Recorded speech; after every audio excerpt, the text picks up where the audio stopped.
I have the cutest little beginner air dry clay project to do with just minimal supplies. So let's get started, shall we?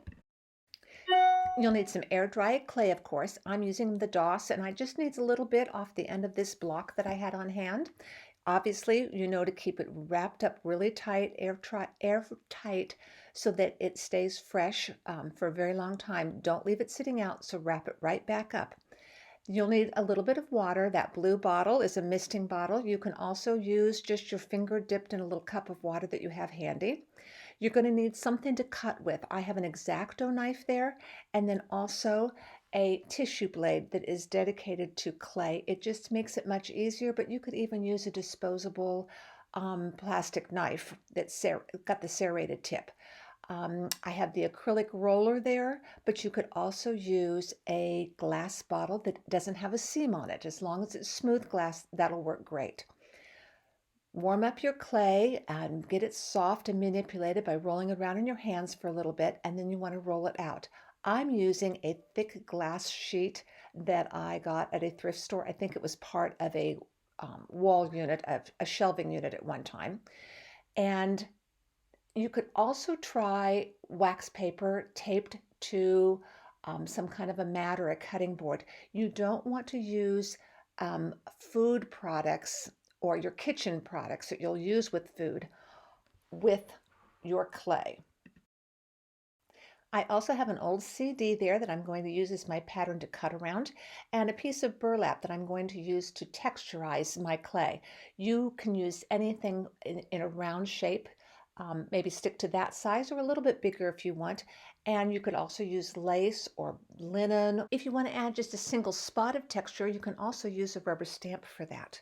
So now that I have this rolled out nice and smooth and fairly thin, it's probably a little bit less than 1/4 of an inch here. Now with my CD as my pattern, I'm making a little mark to indicate the center. And then I have this little clay tool that will rotate around, kind of like a rotary cutter, but you can just use the X-Acto knife all the way around the edge. Now use your tissue blade or even the tip of your disposable knife and lift off all the scrap clay that's remaining. Roll that up and set it aside for a moment while we cut our large circle in half. Using my tissue blade along the center mark that we made earlier, I just cut the circle in half. You can do this with a ruler and your X-Acto knife again. So those 2 half circles are going to be the walls of 2 propagation pots. So now we need to cut out 2 bases. And that scrap of clay we had left over, roll it out thicker than the walls, but just enough that you can get 2 bases out. I am using the end of my acrylic roller, which is 7/8 inch, to cut out my bases, and that gave me just about the right size for these little pots.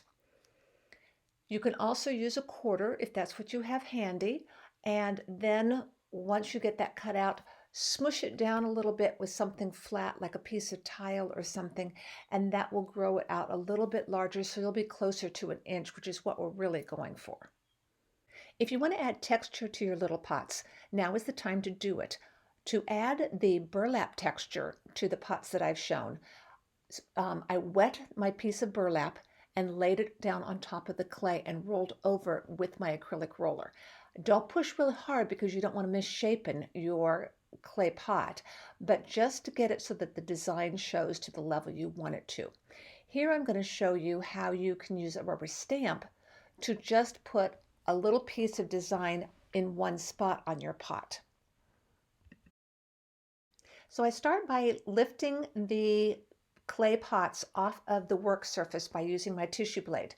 Set one off to the side along with its base and cover it with plastic. You want to make sure that you keep this clay soft and wet while you're working on the other one. You can also lay a damp paper towel or a damp cloth over it to keep it moist.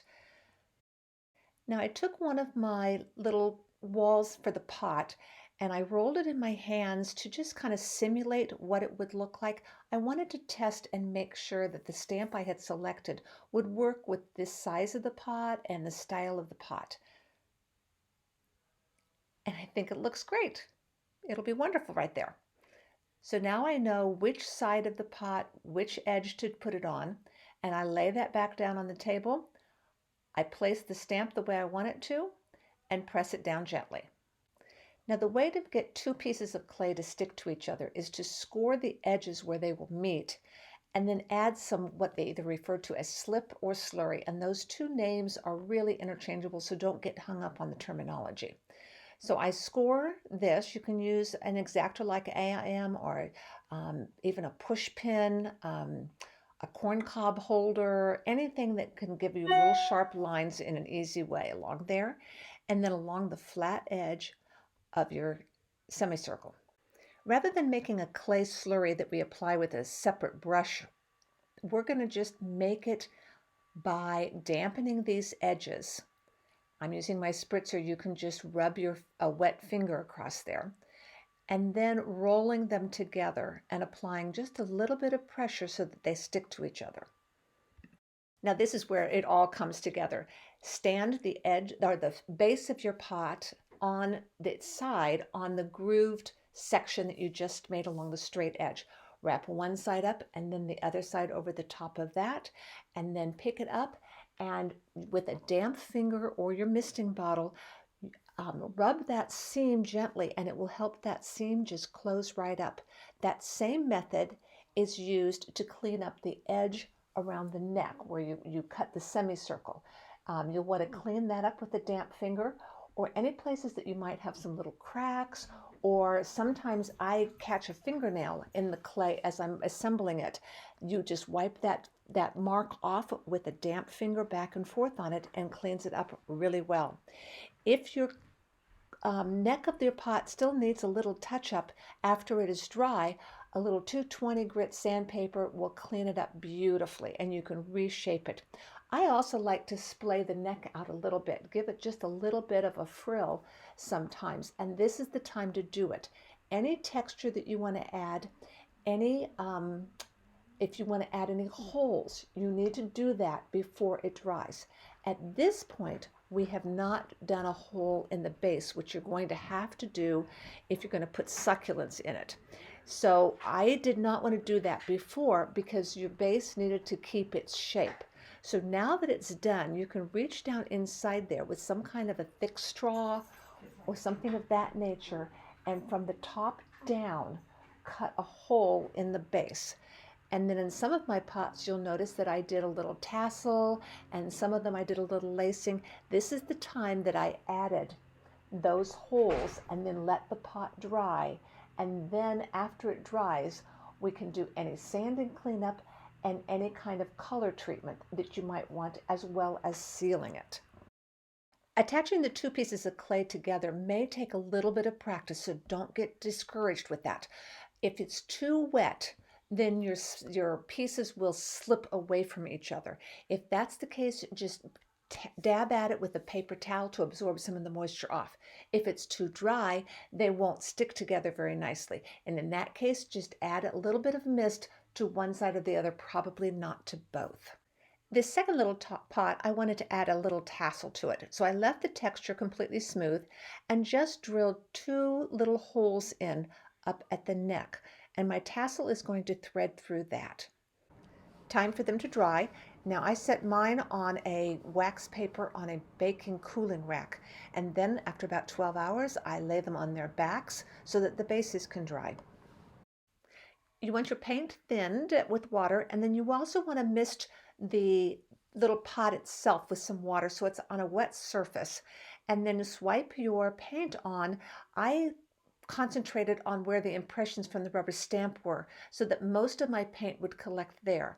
And then what was outside that I wiped with a damp cloth to clean it off. I didn't want a whole lot of color on this, just a wash. And don't forget the inside of the neck. That area will show too, at least down part way. For some of my pots, I wanted to hang them on a magnetic chalkboard. So for these, I determined where the front of the design was, how I wanted it to be faced. Then that told me exactly where I needed to add my magnet, and I just glued it in place. And the second little pot received the cutest little tassel that I made. You can see how I did that in the YouTube shorts. Look how sweet these little propagation pots with their succulent babies look on my window sill in my office. I'm Diane with South House Designs, and I am so glad that you came to join me today.